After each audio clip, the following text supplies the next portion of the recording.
Welcome back to the Harbor Podcast. Before we begin, we will do a minute of silence for the passing of our beloved queen, starting now. This movie's really colonialist. That's why. Man, dude, you fucking ruined it, you fucking Irish prick.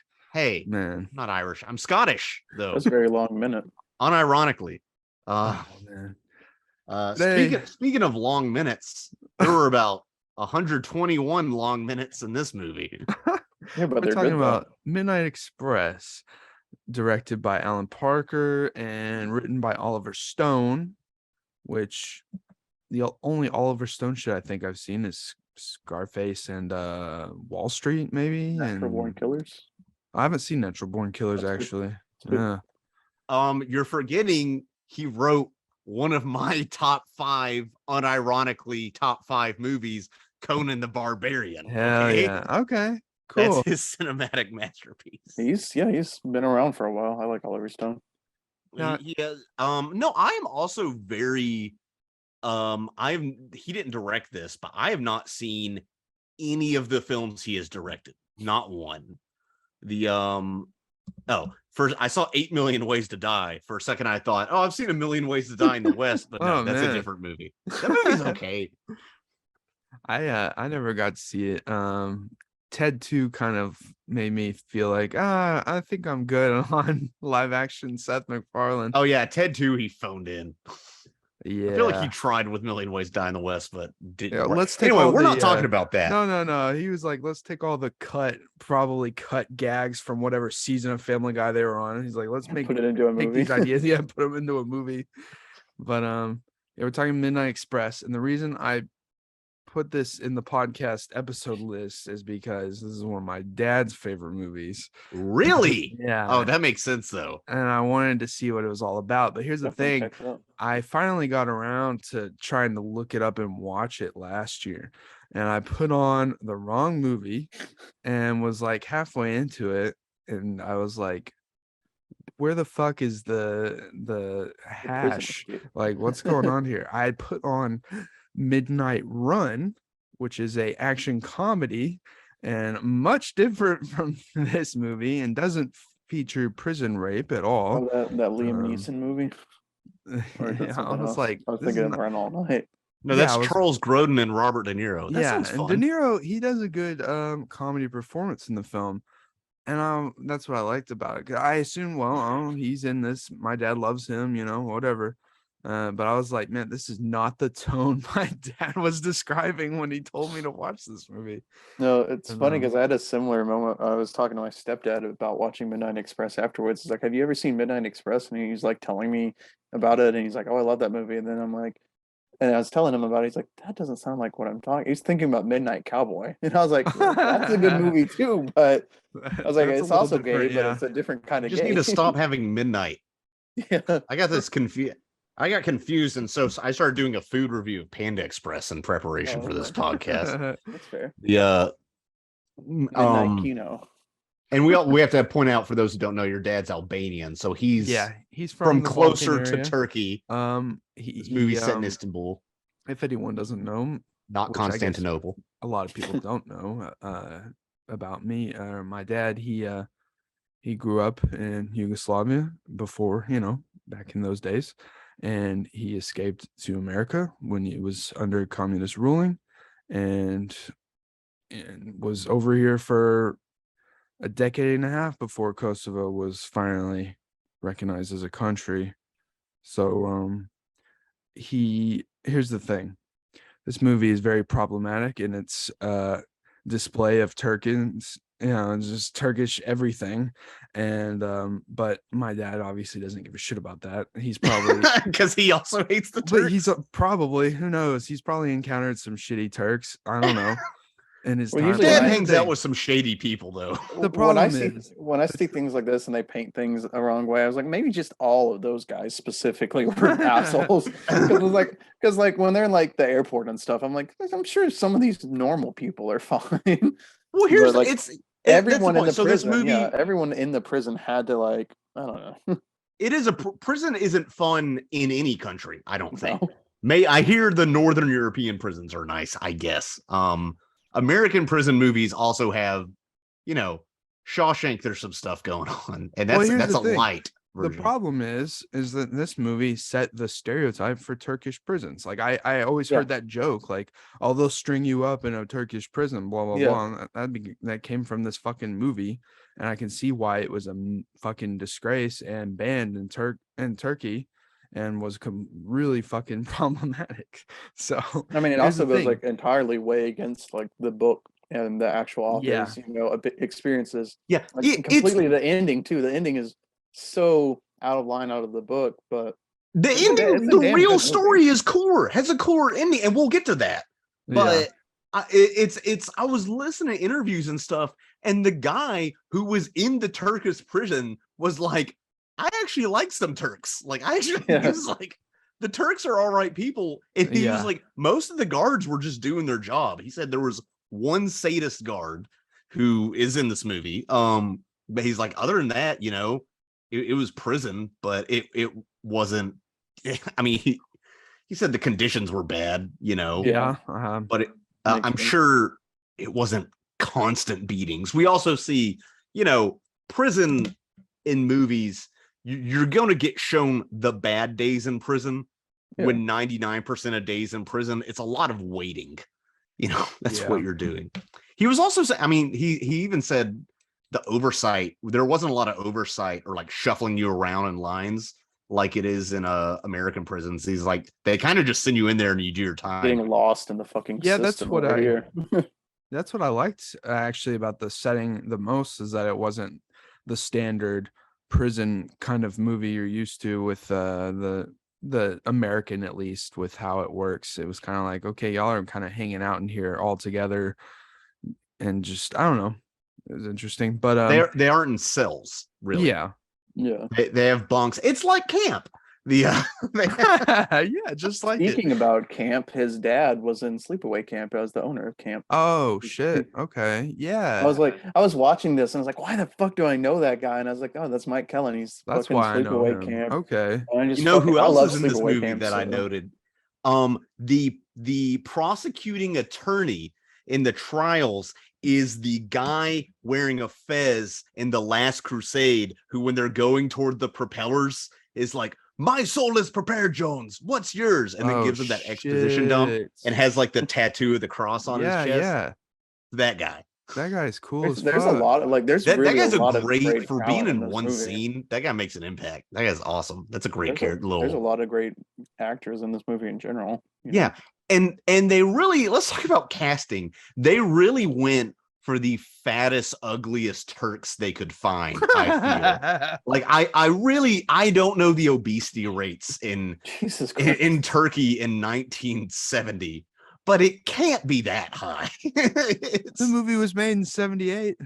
Yeah, well, that's true. Still, I feel like they shopped around for some fat actors. It's pretty, or some ugly ones, certainly. Pretty fucked up. But we are like, there's not, and that's again the main. And Scott's like, look at all these fucking fat people in this movie. Yeah, look at these fat fucks. But it is, and that's the problem with this movie. The biggest problem, before we get into any more nuance, is like there's not a single redeemable Turkish character. It's not like he has a Turkish buddy in prison against the guards. No, the people that he has are friends with are like British or American. So yeah. It demonizes a whole group of people. Yeah. No, it's debatably white, so it's really bad then.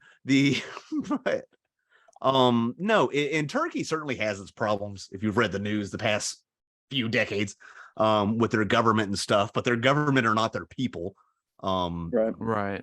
So I mean, hell, they even like shit on Turkish food in this, and I'm like, I love like one character that's one character does that. He's like, oh, I just want hamburgers and a lot of ketchup. I'm like, you don't like a kebab? Like, what the fuck is wrong with you?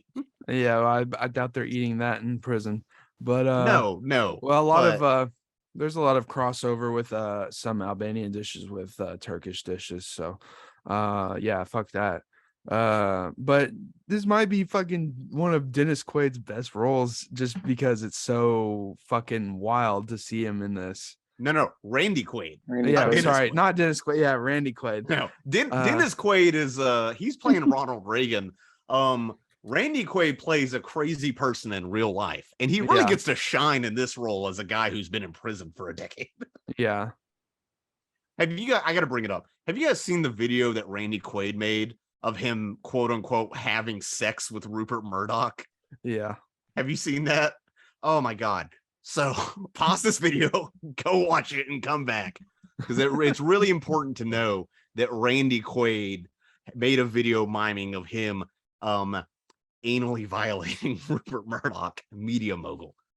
Yeah, I remember when that came out. It was so left field. It was like, what the fuck is going on? Like, why is this guy from Independence Day?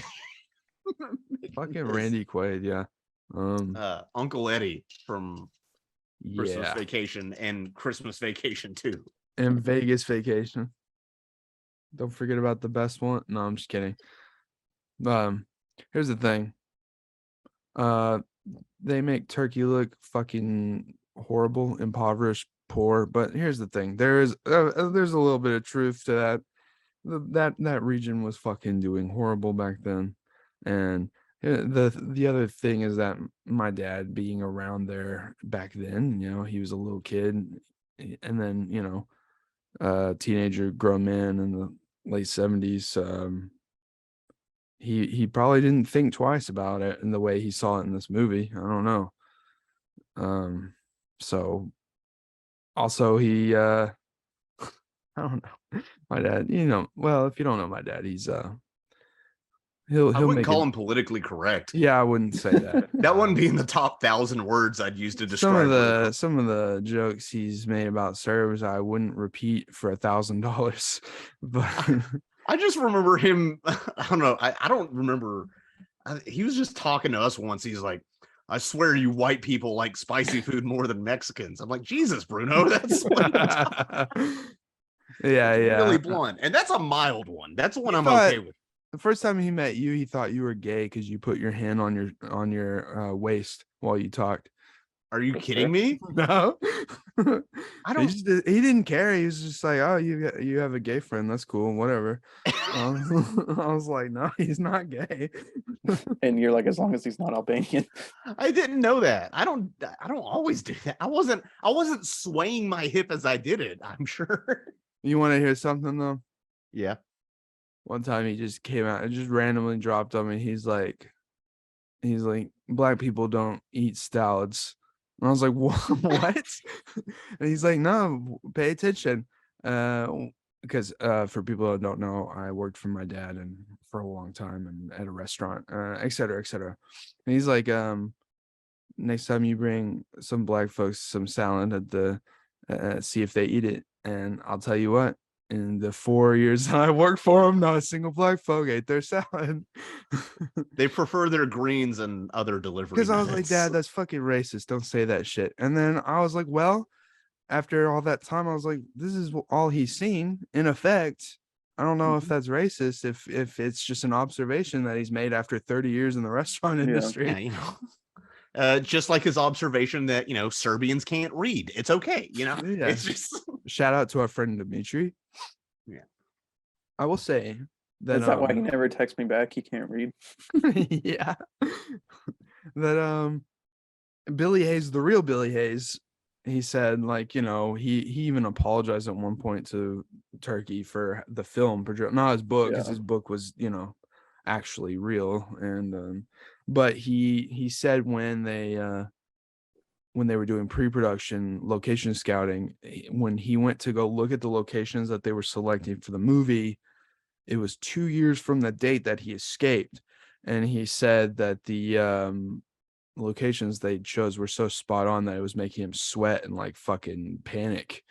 So at least shout out to that, Oh yeah, the production the locations were great. That's all like shot on like one location. Yeah.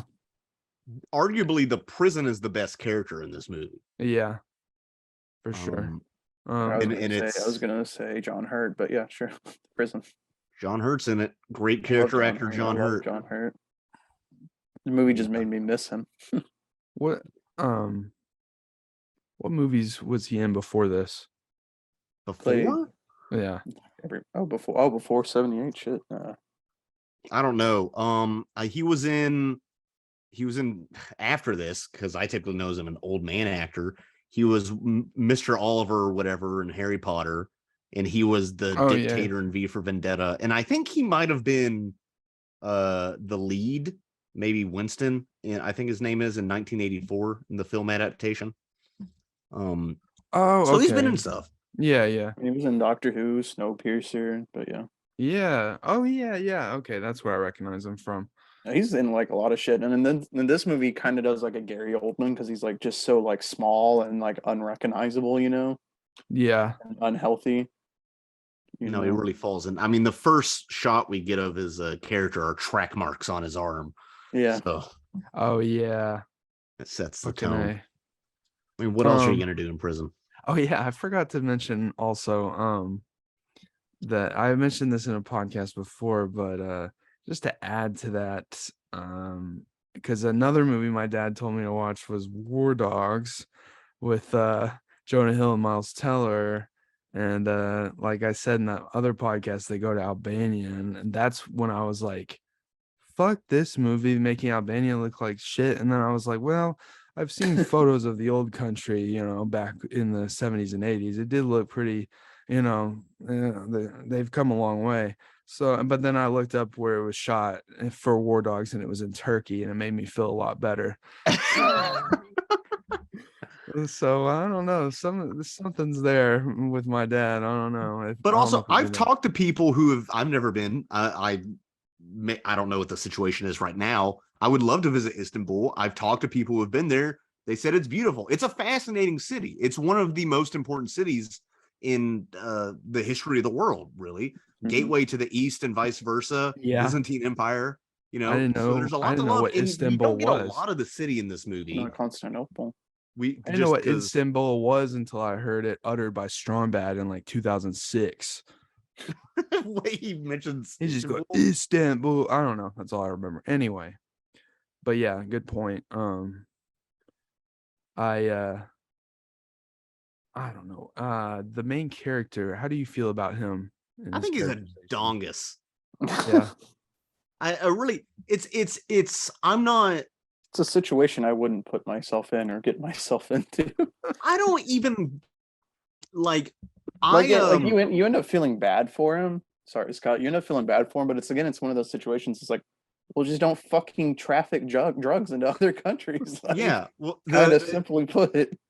It's a thing. I mean, we have what's her name? I forget her name. The athlete. There's like a WNBA athlete or somebody who had half a gram of hash in Russia or something and got caught, and they got 9 years in prison for half a gram of hash in a Russian prison, like fucking Captain Price in Modern Warfare 2 in a gulag, like hanging out. Jesus. Russian. Well, that's the thing. I've known people, for instance, who, like, when I was in Madrid, I had a friend who lived in Oregon or something, and she brought some weed vape cartridges with her because she procured them legally. And the legalization status in Spain is weird. It's kind of decriminalized. But even then, I was like, I wouldn't risk it. Because last time I flew domestic recently, and there was a dog at the airport sniffing all of us. Like, not me specifically, but like they put us in a line to like get sniffed by this dog. So it's a ridiculous thing. Although I do really like how tense the opening of this movie is. I think it opens strong. And it's definitely one of the stronger points of the movie. It immediately raises the stakes, and I really like in the score, simple but effective. There's a heartbeat, boom, boom, boom, immediately the whole gets you time. sweating. And oh man, they make him so sweaty. And I have like a weird aversion to hearing heartbeats. Like, it makes me anxious already. I don't know. It's just this weird thing I have. So, but I allowed the anxiety to wash over me in a good way at the beginning. And speaking of the score, it's scored by Giorgio Moroder, I think is his last name. Giorgio Moroder, yeah. But I was like, man, this guy sounds familiar, and I realized it's because he famously put out a cut of Metropolis in 1984, which was contemporarily scored by him and had a few original pop tracks made for the film with like Freddie Mercury and shit. Yeah. And that's might be controversial to say, but that's the way I like to watch Metropolis, because Queen cut. the film is, I mean, first of all, that was the first big restoration for Metropolis in a long time, and it was important. It was him doing that project that allowed them to attention to be brought to it and more footage to be found later on. But he sped up the frames to a normal frame rates, and he also added subtitles to it instead of the title cards, so the film was way less long. You know, silent movies have title cards. It drags them on a lot, which, you know, that's fine, but just I like what he did with it, and it's a fun watch, his cut, and it's only like 90 minutes, so it's way more doable. I've seen, you know, the original cut, and I say original because up until recently, like, footage has been lost from that movie for over a century, and it's who knows what's actually still around. But yeah, I recommend that cut to anyone listening. I think it's on YouTube probably if you can't find it anywhere else. But yeah, he makes some cool synthy sounds. So Well, yeah, he shout also out to that guy. collabed with Daft Punk too. So Yeah. he's like Moroder's one of those like your favorite musician's favorite musician types, you know. So no, I didn't know his name, although I was aware of that Metropolis thing. It has all the same scenes, and it's only 90 minutes. Yeah, well, I mean, it doesn't. There are scenes that have been found more recently that have been added back in. But there's a lot of cuts to that fucking movie. There's a lot of different cuts, but that movie is that cut is all. I mean, it's pretty much the essential shit. You know, Yeah. like it's a good cut. I have that. I have a lot of copies of that movie because it's one of my favorite fucking movies. Yeah, I have like every released copy of it that there is. Well, the score, I would say the score is one of the stronger parts of this movie, and it's not melodic, and it's I would call it not even subtle, but it's not something you can hum that well.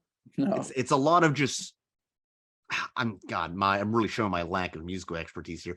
It's not melody. It's just musical sounds to affect the tone of the scene and communicate raw emotion, because this is such a raw movie. The environment's raw, the people are raw, the food's raw, I guess. Well, like you could like relate it to like when you watch like an anime or like Indian film, and they have like those sound cues when something happens. That's what a lot of this is too, like you said, because it's not like under every scene where, you know, some movies have a constant score just in the background, and then, you know, it only heightens in moments of silence. This is definitely just like you said, it hits at specific.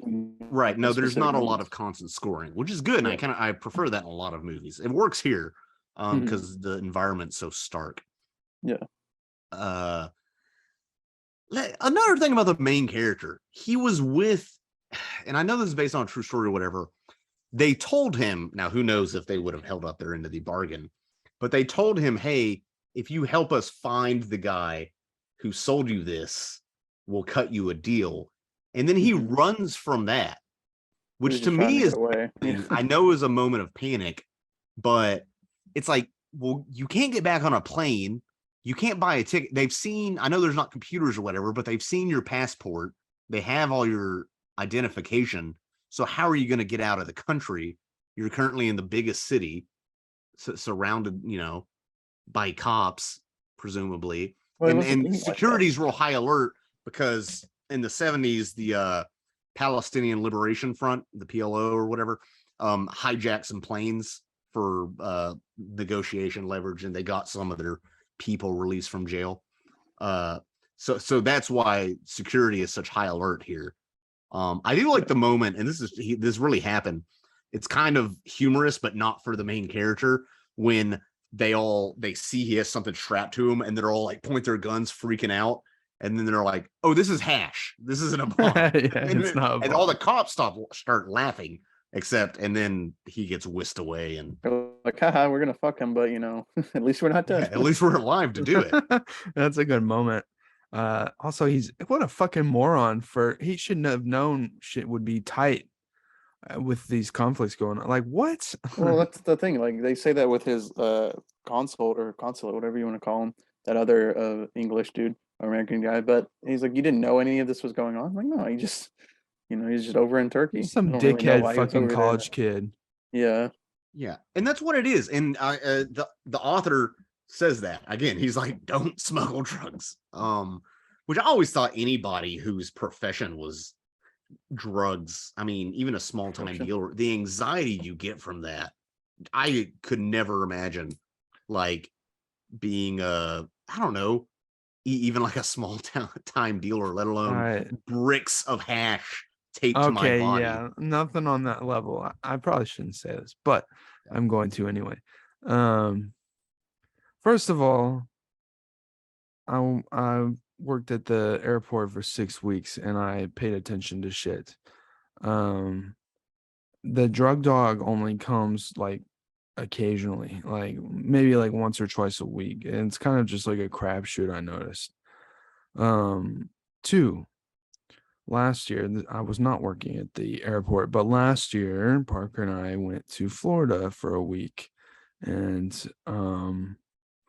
when we went, I brought some film equipment because I was filming the end of my new feature film. I almost said the wrong title.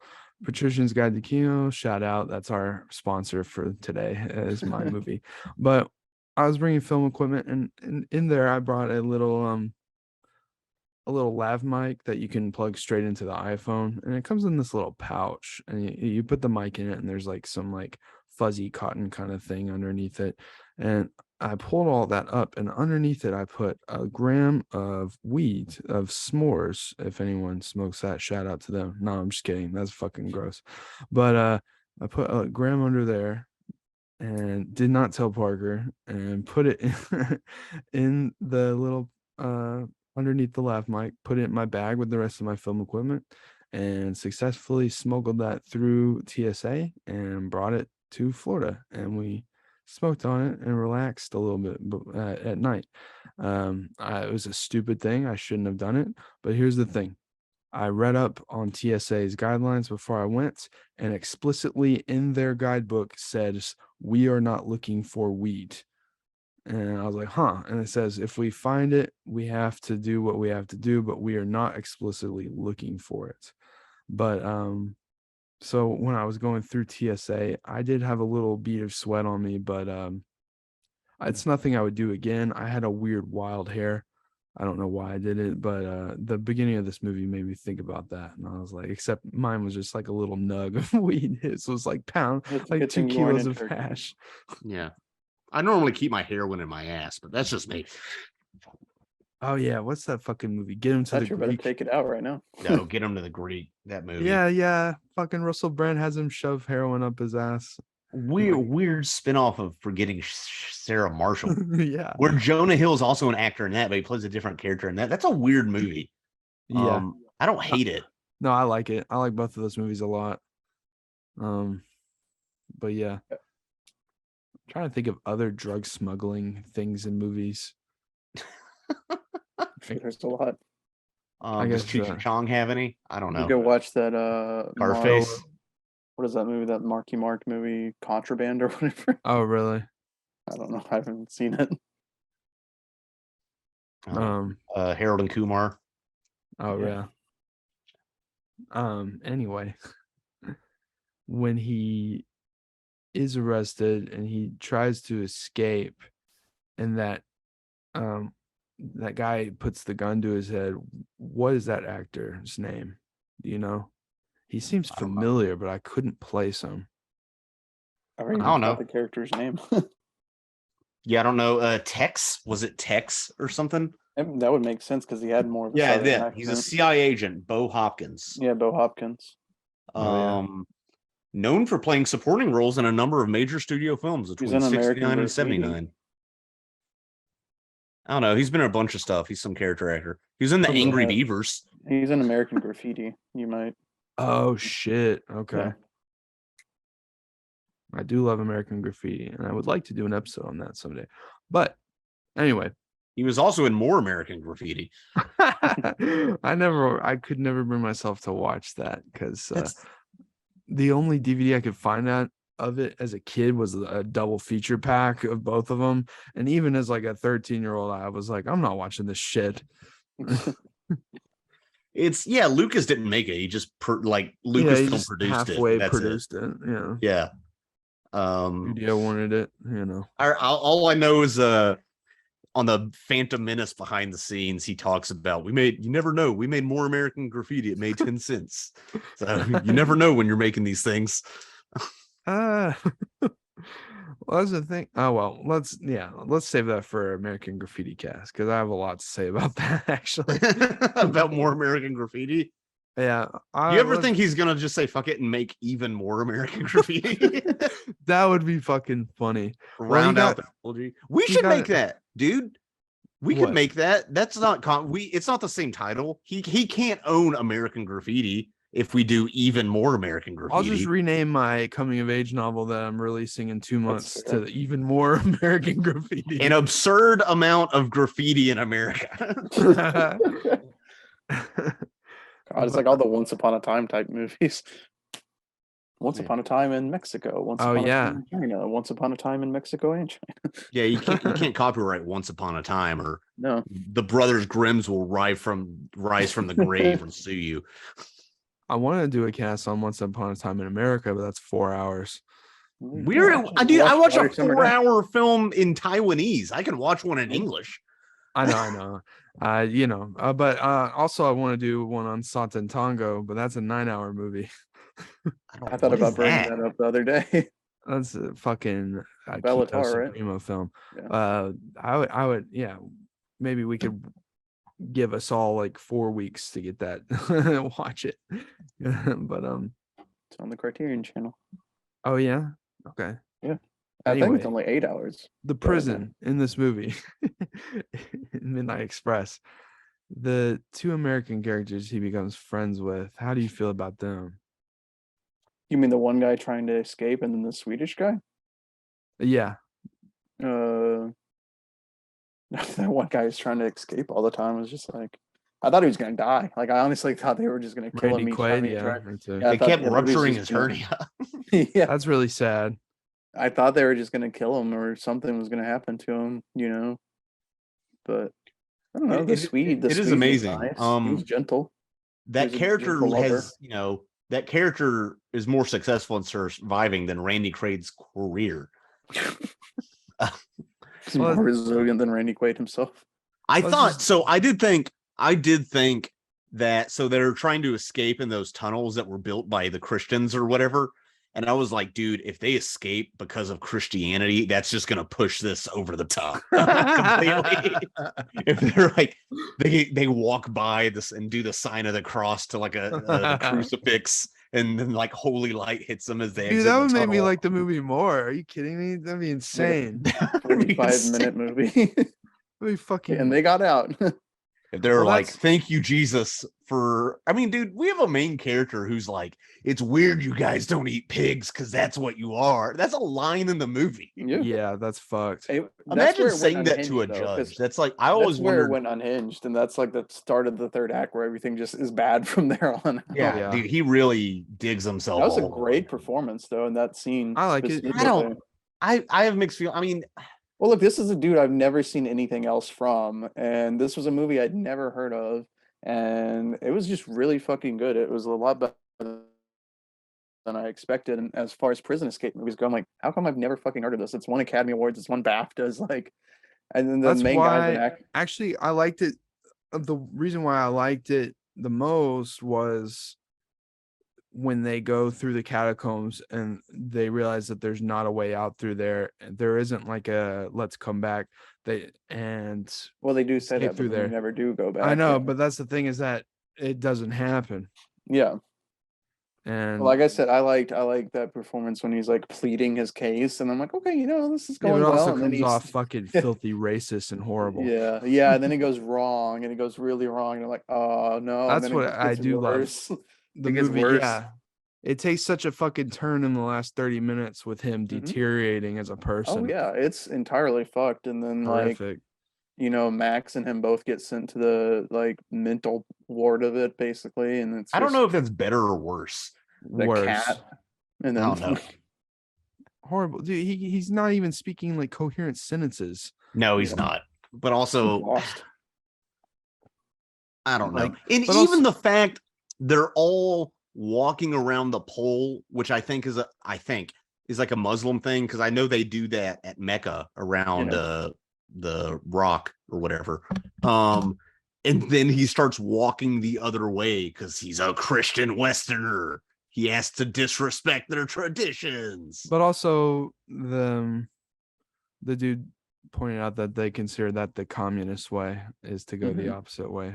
So The Yeah, I dude guess. that tall dude that was talking to him in those two scenes, I was like, why does he remind me of Kramer? And I think it was just because he was like hovering over him, like standing right like behind him, like when like in Seinfeld when he's always like walking right behind Jerry. I'm like, all right. I was like, what the fuck is this Yeah. dude doing in the movie? No, He just I bursts see through the that. prison door.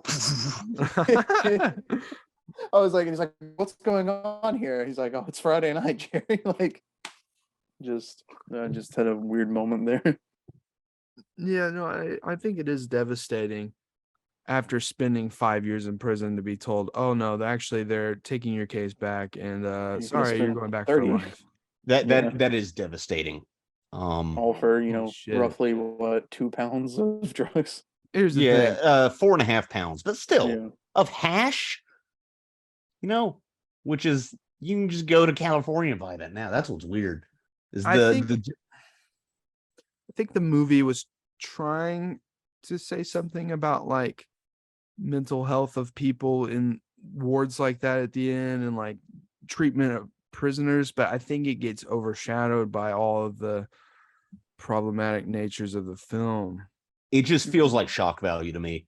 And if it is trying to say anything, it's so unfocused and just unsharpened that No, I mean, it made me realize I don't want to go to jail. So I mean, yeah, it made me realize I don't want to go to a Turkish prison, but I already knew that before I started the movie.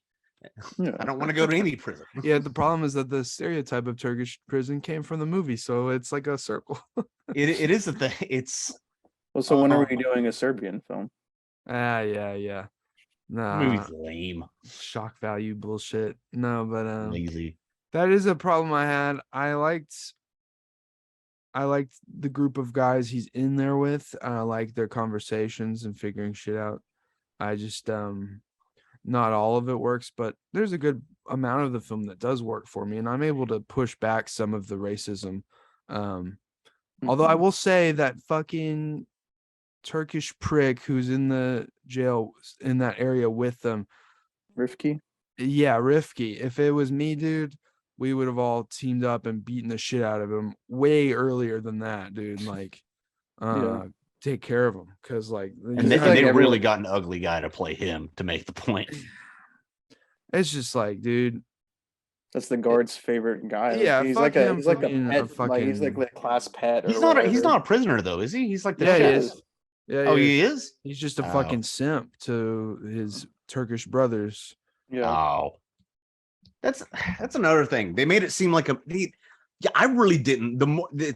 I liked about the first 30 minutes of this movie and where it was going, but it got to the point where it got so just racist and ethnocentrist and just shocking and edgy that I could not get into this movie. And the more this movie went on, the more I wanted it to end. For me, really it's this the middle act. For me, it's the middle act. I like the first act, and I like as soon as he fucking goes nuts, it beats the shit out of Rifki and goes nuts. I like that too, because I like descents into madness. And yeah, that's what I really picked up on. Like I'm sitting it there, had already like, lost this me. is good. This is good. And it was kind of like, it's kind of like slow a little bit, and then it spirals out of control. I'm like, yeah. yeah. I don't know. I guess maybe Though, I had my blinders on because, like, I don't treat anyone differently based on the religion or where they come from.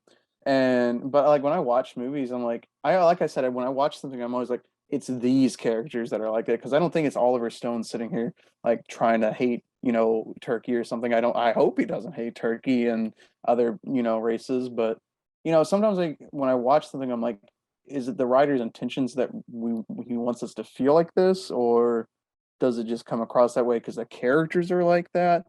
So I don't know. The entire production, the casting, the writing, the direction is all complicit in that. Oliver Stone is a big lefty. The writer, the real Billy Hayes, said I think he hadn't made Platoon yet, and so he had to get his projection of other cultures out because I guess he didn't have. Oliver Stone volunteered for combat in Vietnam. He was like, I want to fight in Vietnam, is what he said, which is weird because now he's so critical of the government and about American foreign policy and stuff. So, I mean, obviously that really changed him, but it's weird to think this big, like, lefty icon, contentious, but said something like, was at any point volunteering for the Vietnam War. I thought he was just drafted or something, but no, he was like, put me out there in the jungle.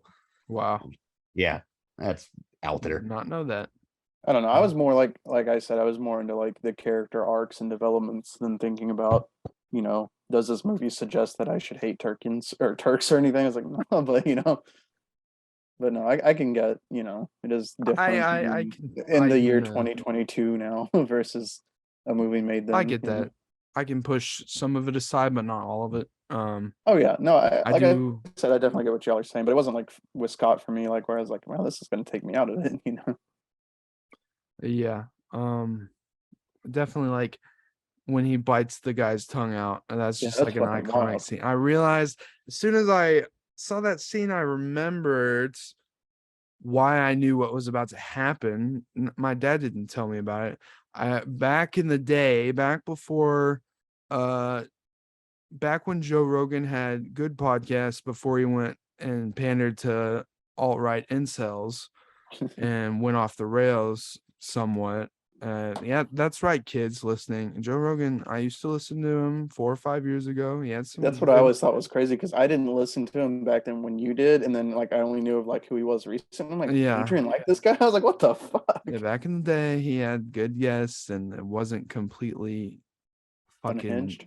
Yeah, I don't know. He would be a libertarian about some things, but he would also like smoke weed and talk about chimps, which is what I like. That's what I like.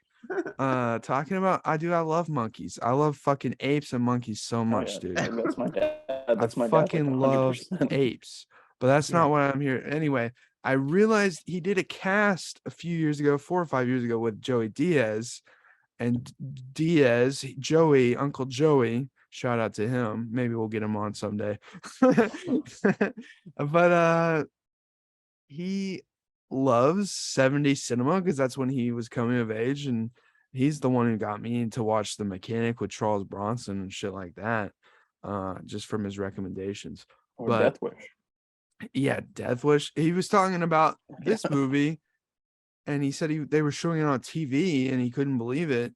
And he was describing the tongue biting scene, and of course Joe Rogan was like, pull that shit up, Jamie. And there's like a nice little area of that podcast where they're all just like reacting to it and talking about the impact it had. And it all came back to me, and I was like, oh shit, that's this movie. It's just weird when that happens sometimes, So yeah, shout out Joey Diaz. I'm not gonna shout out Joe Rogan, unfortunately, but Joey Diaz got me into some 70s cinema.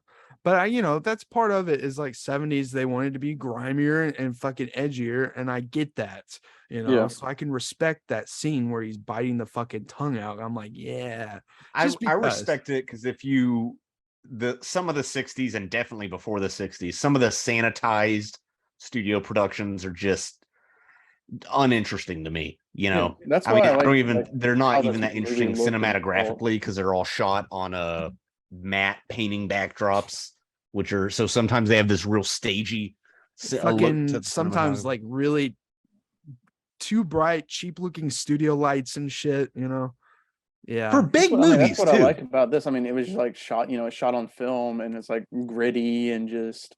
It reminded me of like the parts of like Indiana Jones where they're like traveling the different parts of the world, or like the opening of the Exorcist when he's like in Egypt or whatever. And it's just like just having like dirt and sand and just that brown kind of complexion when it's shot on film. It was just nice, And there's a great texture to this movie. Yeah, you can also smell it. So you can also smell it. You can But, smell like, it, feel it, taste it. yeah, I'll give him that stuff, and then like you said with the character study of the main character, and then the action, it's a little bit like Taxi Driver, and just stuff like that. Descent So into madness. yeah. So I just give it big props for being a '70s movie that you don't really have that kind of feel anymore. A lot of things. Yeah, sadly.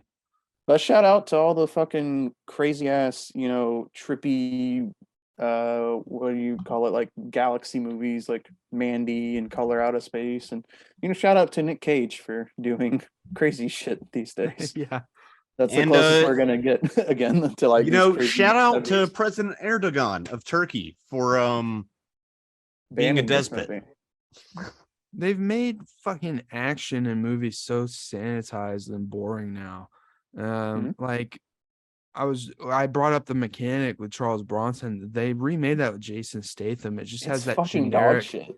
It has that generic 2010s look and feel to it. It just has I didn't know none of the weight or the grit of those films, and just loses everything the original had. And here's the thing: I've seen The Mechanic with Brosnan, and I've seen The Mechanic with Statham. I didn't even know that they're the fucking same movie. Yeah, I just thought it was a movie with the same name, but it's dog shit. Especially the second one. Yeah, dude, I didn't even realize they made a second one until I was looking up shit about Charles. Yeah. I saw that, and I didn't watch the last 15 minutes because I think I had to shit or something, but I never finished it. It's one of those yeah, dude, right. Fuck it. It somehow made more money than the fucking first one. Did you know that? I don't know. That's insane. But Jason Statham, he's an interesting shout out to that guy. Interesting actor. Yeah, I did one time he was in one of the Fast and Furious movies, which are definitely the bigger movies he's been in. And he was on Opie and Anthony, I think, or whatever. And they asked him so how's this film? And he's like, it's another movie, I'm like, is that the enthusiasm you have for your career at this point, Jason?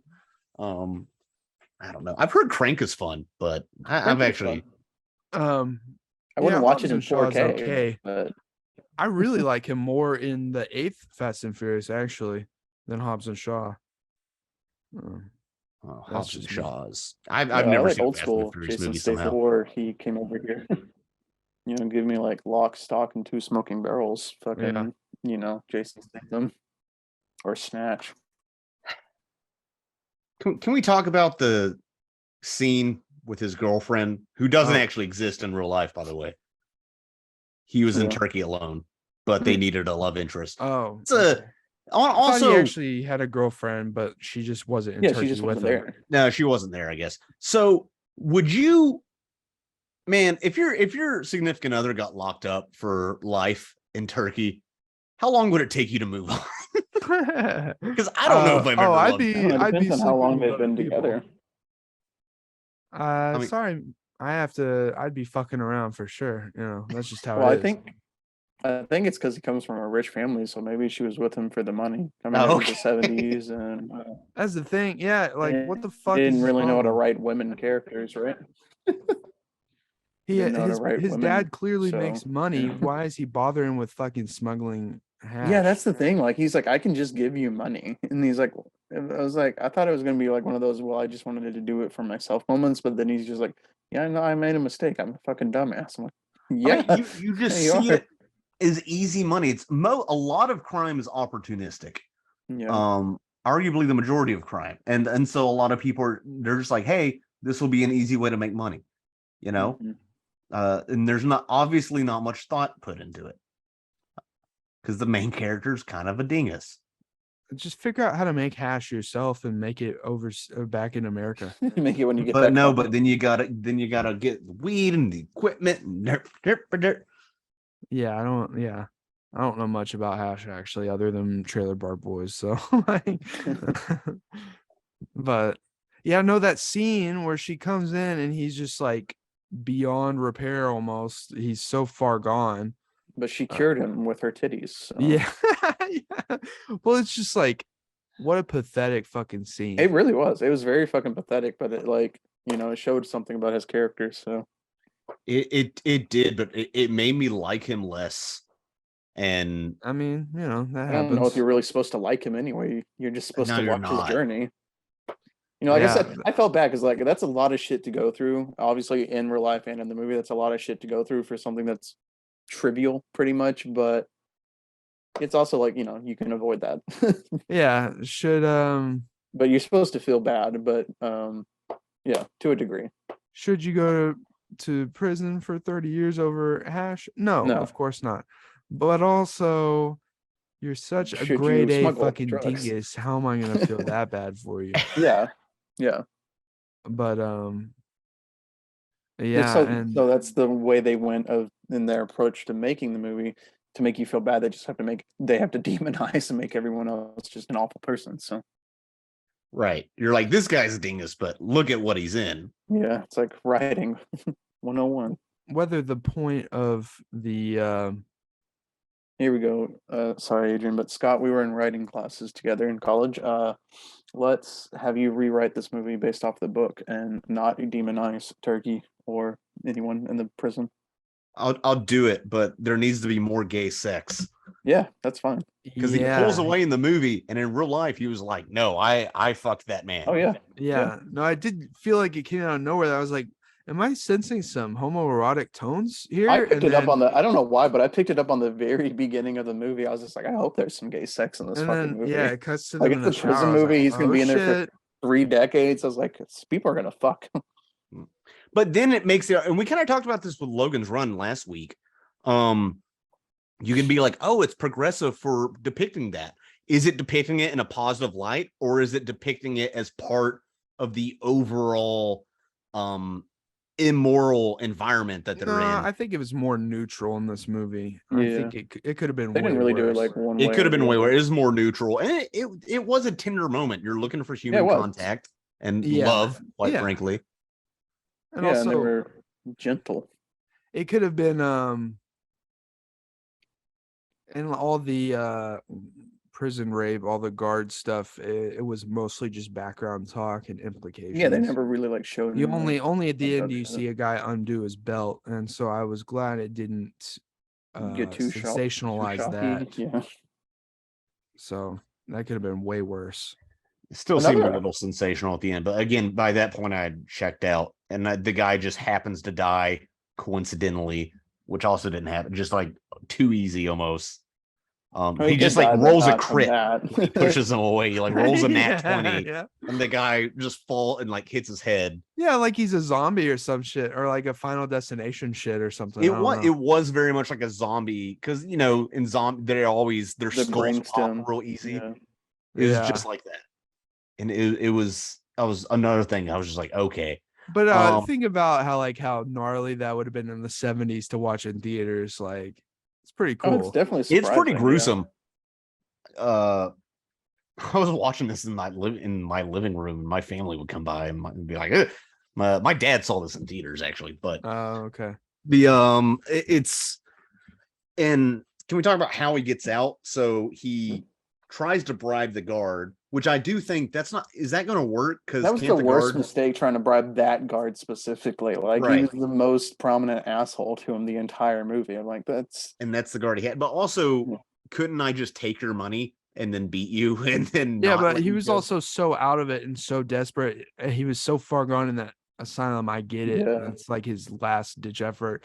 Didn't really have the mind anymore to formulate like a plan properly. I get it.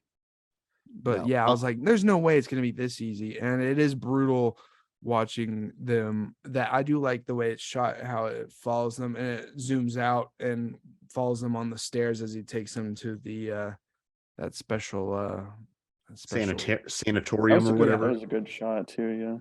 Yeah, I like that kind of stuff. No, because it does, you along with the main character, along with Billy, like slowly realize, oh no, they're not taking them right hang out.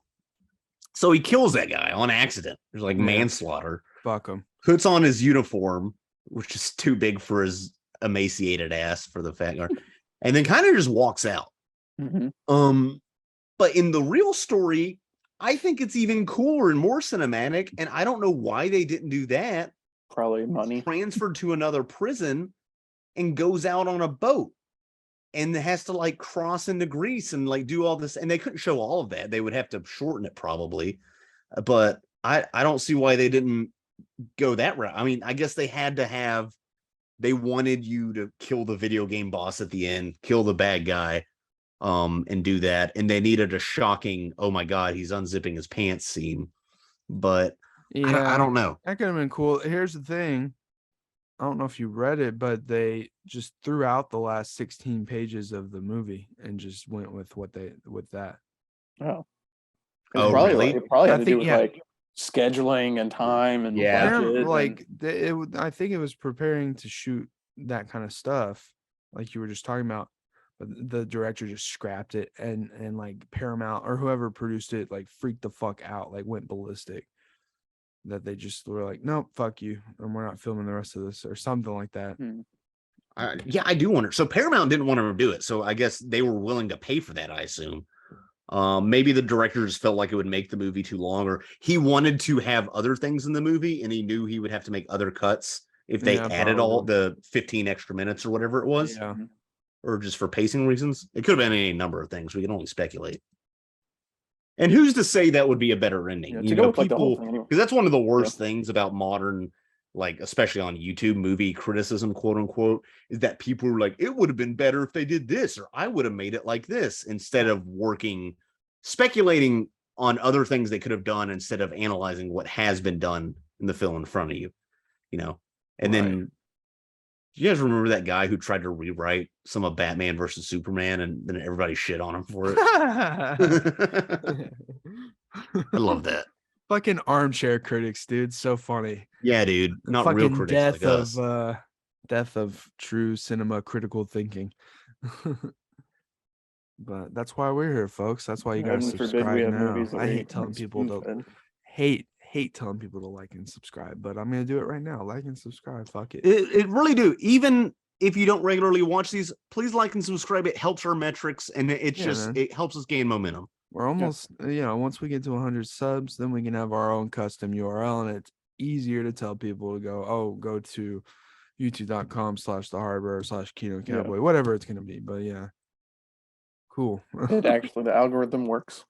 Yeah, for real. Shout out to the algorithm. Definitely not a perfect movie, I'll say that. But I like it a lot. I can see why my dad really likes it. What's everyone's popcorn rating for this one? I don't really do ratings.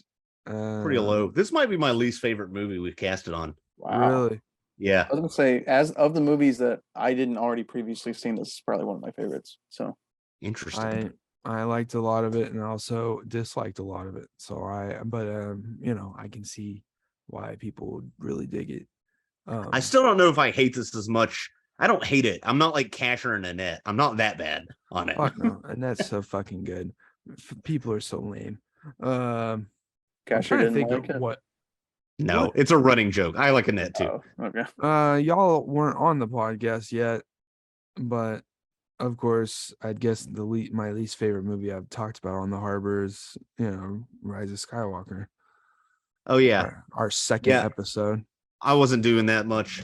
Tenet wasn't that great, but I had fun there in the Tenet cast. Enjoyed Tenet. I think Tenet made my ears bleed. Yeah, no. It was mixed so wrong for IMAX. Like we had to leave. Yeah, and then Nolan was like defending it. He's like, "This is how sound should be mixed." I'm like, "Are you autistic?" Like it was so bad. That was a great movie, dude. It's got to be so hard to give Nolan notes. Nobody can do it. It's like Lucas. He didn't he part ways with Warner Bros. Now after Tenet's release? He's doing Oppenheimer with someone else, I think. Because Oppenheimer looks good. I like the cast. Yeah, I think. I mean, isn't everyone parting ways with Warner Brothers? Oh, well, he was being a fucking prick about the release for Tenet with COVID and stuff. I'm like, dude. Oh yeah.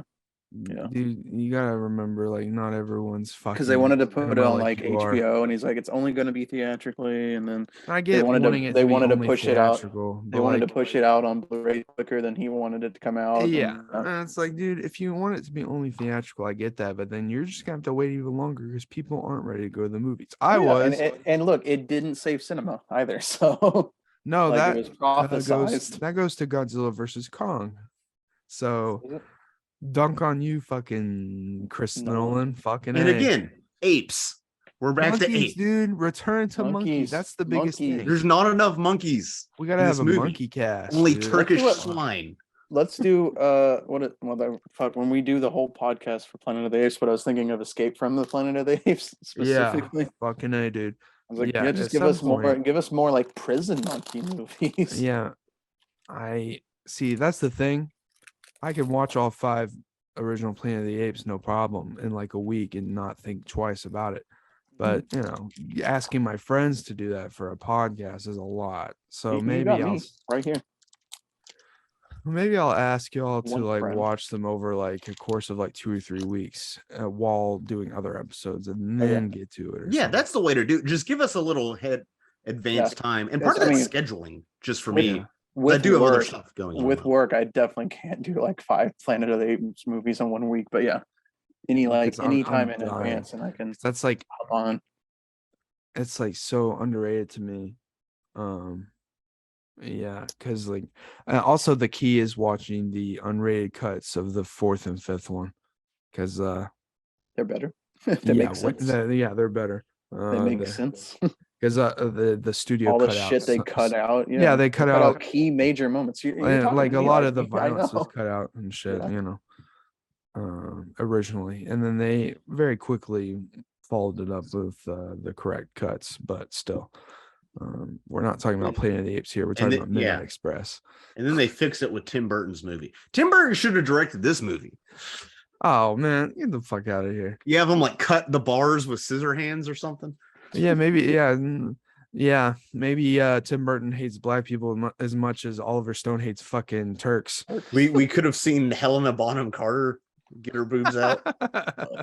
Jesus. I'm very miscast terribly, but I'm very hit or miss. Very hit or miss on Tim Burton, old Timmy. But I do like Willy Wonka. No, I don't like that movie. I love Willy Wonka. I don't like Charlie and the Chocolate Factory. Right. But like I do like I know Henry Selick directed it, but man, I do love fucking Nightmare Before Christmas. That's a movie I didn't fucking get into until 2 years ago. This movie should have been claymation. That's my new bit, is saying this movie should have been this or that. Speaking of this movie, do we have anything to add? Because I'm pretty. No, we're done. I'm just talking about random shit.